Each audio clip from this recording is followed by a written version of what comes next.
What is up, everyone? Welcome to another Rasberry chess video. Today we're going to be looking at a cool game played from the recently concluded Sinquefield Cup 2016. This game comes from the second round between Hikaru Nakamura as white and Anish Giri as black. Now, the reason why this game caught my eye was because it was a decisive game. There wasn't that many decisive games at the Sinquefield Cup, at least percentage-wise, and I started playing through it, and when I did, I thought I accidentally had to have clicked on a different game. I noticed Hikaru was white and Anish was black, and then, weirdly, black went for like an all-out attack, and white defended. It was kind of strange. And so, I was like, wait, did they get the names wrong or something? The answer is no. This game, Hikaru Nakamura had to try to defend a position, while Anish Giri was kind of forced to go on the offensive and try to go for an attack, an all-out attack. That didn't end up so well for him, as we shall soon see. So, without further ado, Hikaru Nakamura is white, Anish is black. Hikaru started off with the move knight to f3, e5, d4, knight f6, c4, e6, knight c3, c6, all standard moves. Bishop to g5 is we have transposed into a Slav position. Of course, there's many different ways to play. Black chose the move b takes c4, which is possibly the most aggressive continuation. Normally, white's going to try for the move e4, and after b5, controlling the c4 pawn, white will strike out with e5, attacking the pinned knight. Hope is not lost for black. He can play the move h6 and g5 so that he's not losing a piece.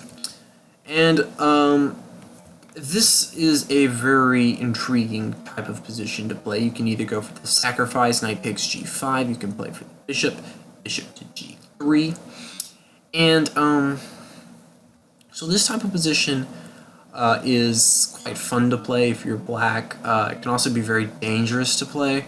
Normally when you have all these pawns pushed so far down the board, you've got a lot of weaknesses, so of course white would try to look to attack those weaknesses, maybe at some point play an h4 if he chooses not to sacrifice to attack the g5 pawn. The black king doesn't have exactly the greatest hiding spot now that he's pushed all his pawns. And, but of course black gives up a pawn. So it's kind of a cool imbalance to play for, but Hikaru decided to avoid this. And he instead of playing the move e4, he decided to immediately play the move a4, which is basically intended to stop b5. Bishop to b4. This has been played before about 50 times or so, the bishop b4 move. But the other tangent, e4, has been played approximately 500 times. So definitely a sideline here, but one that's been played before. Bishop to b4, e4, queen to a5, attacking the knight on c3, unpinning his knight on f6, bishop to d2, c5. White has a very solid center with the two pawns on d4 and e4. Black decided it's time to break open that center. Bishop takes c4, winning back the pawn.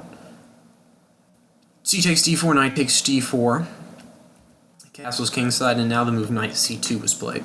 Knight c2 is one of those interesting moves here. It's you may not have realized this going back to this position, but after knight to c2, the bishop is actually forced to trade itself for the knight on c3, or to allow the knight on c2 to take the d4 knight, or the b4 bishop. Oh, I don't know what I said there. But the bishop really can't go anywhere. Say, for instance, bishop to e7. You get yourself into not so fun positions after, say, knight b5. Knight takes on e7, followed by bishop to b4. And you're losing exchange in a position like this. Queen c7 takes on f8, takes on c4, bishop e7, queen takes e4, knight e3, and this is the best line for black according to the computer. And this is not the type of position you want to play. You're down a pawn, quote unquote. You have a pawn and a knight for a rook, and it's, you are down material. White's gonna have a fairly safe king, and he should be able to milk his small material advantage and be able to win, especially if he's a world-class player. So White decided to avoid moves like that and played the move instead, knight c6, and just said, you know what? What do you have? After the move, knight takes b4, queen takes b4, b3, forced because, of course, now you have you're attacking the pawn and the bishop, b3, and then queen e7. And at this point, I think black has done a fairly good job of equalizing. There's not much white can do. After castles kingside, rook to d8, black is the one who has slightly more active pieces if you can figure out what to do with that bishop on c8. He's got a knight that can come to e5 at some point. The knight on f6 is okay, but the real point here is that you have this nice rook that's aiming down at the bishop on b2. The queen can't really go anywhere right now, except to unpin herself to e2 or to c2 or something like that. But I think the main point here is that black has fully equalized, so you can see that Anish's opening play was a success. So now it was up to Hikari to try to find a way to find some sort of advantage. And so he decided to play the move rook e1. Basically, his idea was to meet the move knight e5 with bishop to f1. He wants to keep that bishop, bring it back into defense. In my opinion, it's slightly passive. Possibly, and of course, I'm not an elite grandmaster, but I'm just using computer evaluation. Move bishop to e2 might have been, I guess, a little bit better, but I'm not just convinced about that. The move bishop to f1 seemed fairly solid to me. Bishop to d7 was played. Now, this is probably the point that I want to pause for just a second to note. This is actually a position that, in my opinion, that black played one of his worst moves of the game. You're like, what? How is that one of his worst moves? Well, the point here is he's going to play the move bishop to c6, but as you will see later on, that bishop is actually kind of trapped. It's very close to being trapped on c6. Because it can't go backwards, it can't go forwards, it can't go forwards this way. He's really only forced to go backwards. And White's going to take advantage of that by maybe eventually playing knight a2 to b4. He may even play up b4 to b5, depending on what black does. And also, this bishop, if it goes to c6, or right now as it's sitting on d7, you're blocking your rooks, which might have suggested instead that black should have played the move b6. And then I'd say something like, I don't know, queen e2 that was played in the game. Well, it's not as good in this position. Maybe something simple like f3. And instead of the bishop being on c6, you have the bishop on b7. You've taken two moves as well to get the bishop to the position you want. And the bishop is much better placed. You're also going to see that the pawns on a7 and b6 are going to be slightly stronger than the pawns on a7 and b7, as you will soon see. So the move bishop to d7 is a little bit off. I'm not convinced about it. Queen c2, bishop c6, bishop to g5, h6, bishop h4. Again, probably not wanting to trade the bishop right now for this knight on f6. Main reason is because that is where White's advantage lies. You could say he's got the two bishops, but I mean black has a light square bishop as well. So it's mainly the one advantage he has is he has the second bishop, the dark square bishop that's able to slice through both kingside and queenside. You're going to see later on that this bishop is actually going to be a very strong piece. And so giving it up for the knight kind of, for sure, gives away all of White's advantage, and he's not going to be able to play for anything. So he instead just opts to back up. Allows for knight to g6, bishop to g3. And we've kind of settled into a middle game rhythm here, where White's going to try to play for the queen side, and Black's going to try to play for a strong center. In fact, he went ahead and played the move rook to d7. And through some pretty darn cool tactics in this position, though I wouldn't call them tactics, maybe more like positional tactics, Black is going to have a slightly worse game. So remember, this all has to do with this bishop on c6. You'll see very shortly how this is not going to turn out so well for Black. Move f3 was played, rook to d8. Now, of course, your idea is rook to d2. Queen e3, attacking that pawn on a7. And now the move a6, which is going to be a weakness. a7 was a weakness, now a6 is going to be a weakness. Notice this bishop is going to be on a6. Later on, there's going to be some tactical ideas of trying to take this bishop on c6 and then winning the pawn on a6. So keep that in mind here. remembering back to, was it the 15th, 14th, 15th move, when black possibly instead should have gone for bishop to b7. So again, though, this is far from being worse for black right now. Rook to b1. In b4 is the idea. The bishop actually is trapped, in case you haven't noticed. If he could get b5 in, the bishop would be lost. So queen went to b4 square, stopping that pawn push. Rook to ec1. This actually has a really cool idea behind it. After the move e5, c. Oh man, well, I was going to tell you to pause the video, see if you could find this cool idea, but the move bishop to e1 was played. And at this point, white's queen doesn't really have too many good squares to go to. Black's knight has a very simple idea, very shortly playing knight a2 to b4 with the backing up of the bishop on e1. And what's going to happen is this bishop on c6 is going to find itself a little awkwardly placed. And so basically now by force, the queen is forced to go back because of all the discoveries. And then after knight a2, like I've been suggesting here, you're going to have a very tough decision to make as black. The question is, what do you do? If you don't do anything, let's just say in a position you play something like king h7, you're actually losing this game. Take a moment, see if you can find the tactic. Not just the next move, but the tactic. The tactic in this position is knight to b4. And the point is that bishop can't go anywhere. It's forced to be defended. After rook c7, you have knight to c6. Rook takes c6, rook takes c6, b takes c6, and then bishop takes a6. You're just simply winning a pawn. Oops, I didn't have that in the books. So bishop takes a6, and you're just up a pawn. You have an outside pass pawn. You're just better. You have the two bishops as well. He has no bishops. This is completely hopeless. So this is what I've been saying. This theme of playing the bishop to d7 instead of the bishop to b7 was the reason why I thought that black might be at a slight disadvantage. In fact, I remember watching Sinquefield Cup live. Well, not live, but one of the recorded videos of it, of this game, and Yasser Sarouan, one of the commentators, was talking about how he felt like the natural move going back to the position where the bishop was on c8 was to play this move b6. He didn't really explain why. He just said it, except for the fact that it was blocking the rooks and stuff like that. But he just felt like the bishop should have gone to that square. It would have had more open squares to go to. You want your pieces to be able to move. You don't want them to be stuck. Even if they're on decent squares, you don't want them to be stuck and unmovable, as in this case. So it was kind of cool to see that prediction.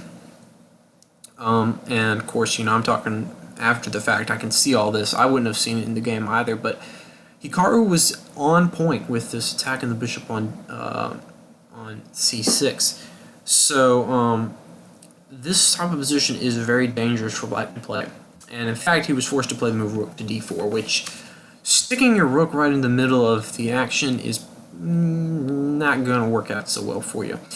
The reason why is because, of course, immediately you can just play bishop c3. He, instead of playing bishop c3, immediately played bishop a5, forcing rook to d7 if he wanted to stay on the d file. Rook d6 lands bishop to b4. And then bishop to c3. And now the rook that's stopping the knight from getting to b4 is forced to move or to sacrifice itself.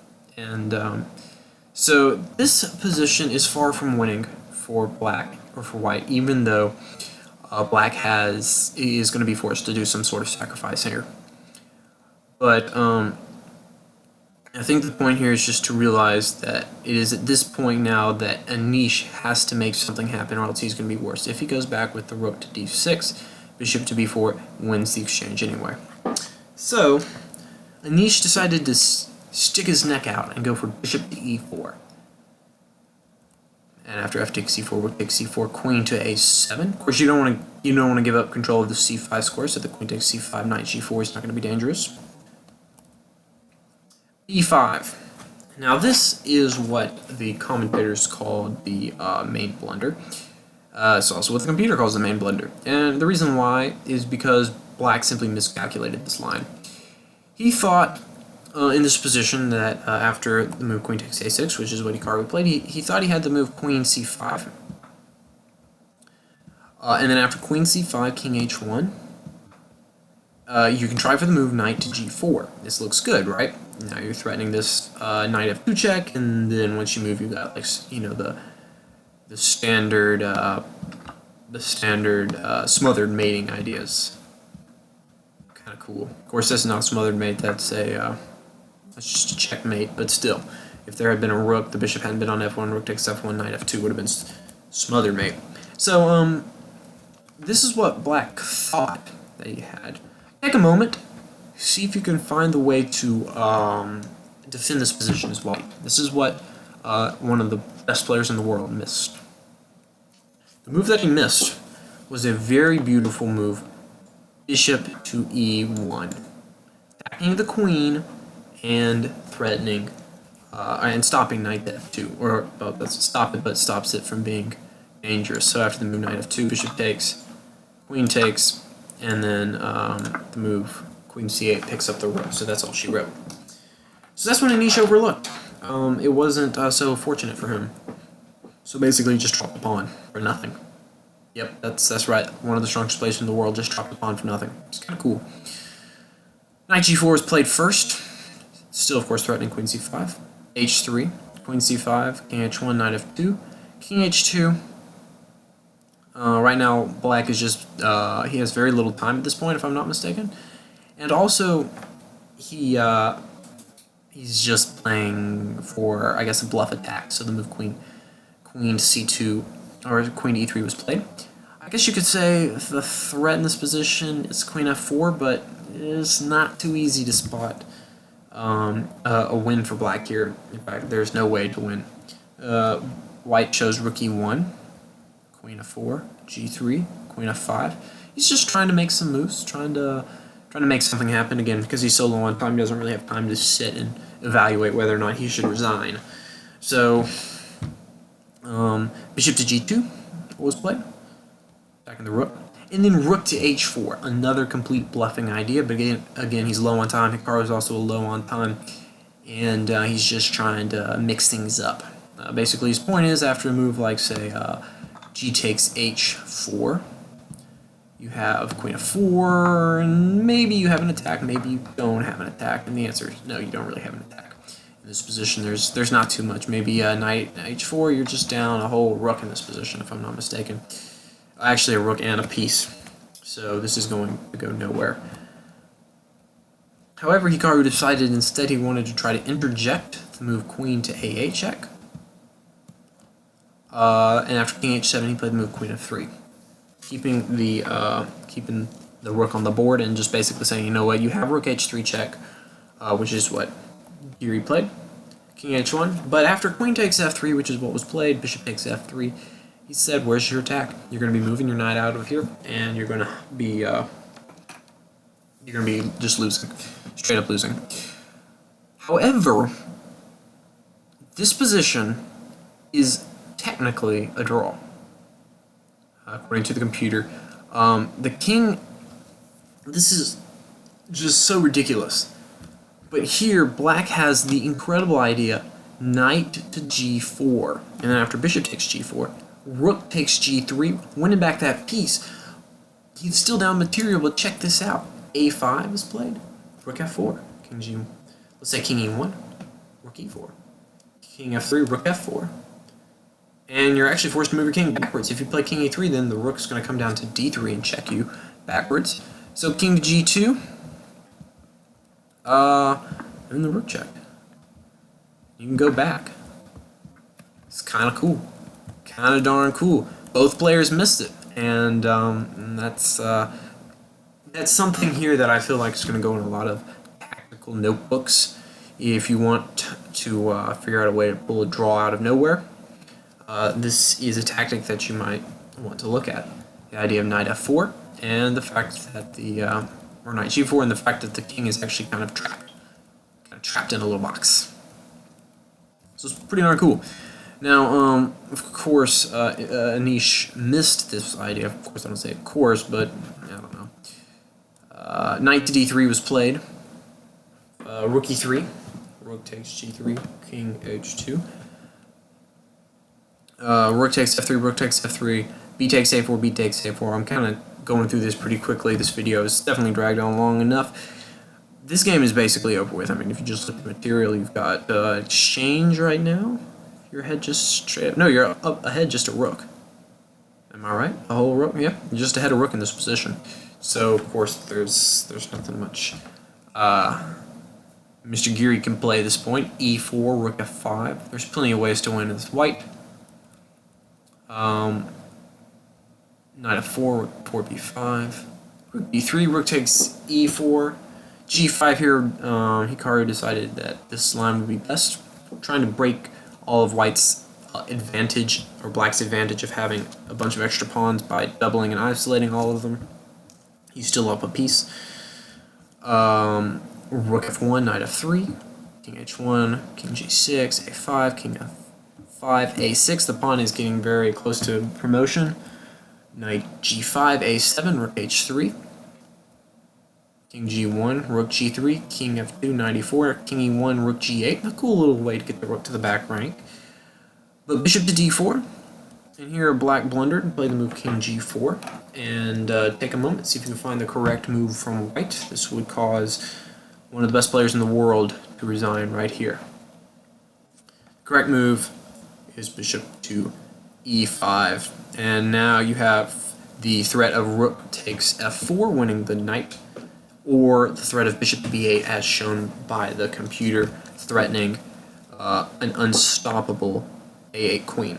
So, this is a pretty exciting game. I found how something so small as where you place your bishop could make such a big difference in the game. It allowed Hikaru to go on the attack, forced Denise to try some very, I guess, skimpy type of defensive tries, bringing that rook down to d4 and like these sketchy type ideas, and then of course he was basically forced to go for a sacrificial line to try to save his save the position, and it basically didn't work. Then we had the position where Hikaru blundered to that very cool computer-esque draw. By computer-esque I mean only computers could find it, with the knight g4 and the trapped king. And then after that, basically, you know, when black missed that try, he was just down a rook, and for just a couple of pawns. Of course, that's not going to be enough against one of the greatest players in the world to try to get a draw. So, I found it a pretty cool game. Let me know what you think. Like this video if you enjoyed. Make sure to subscribe. Have a great day. Goodbye.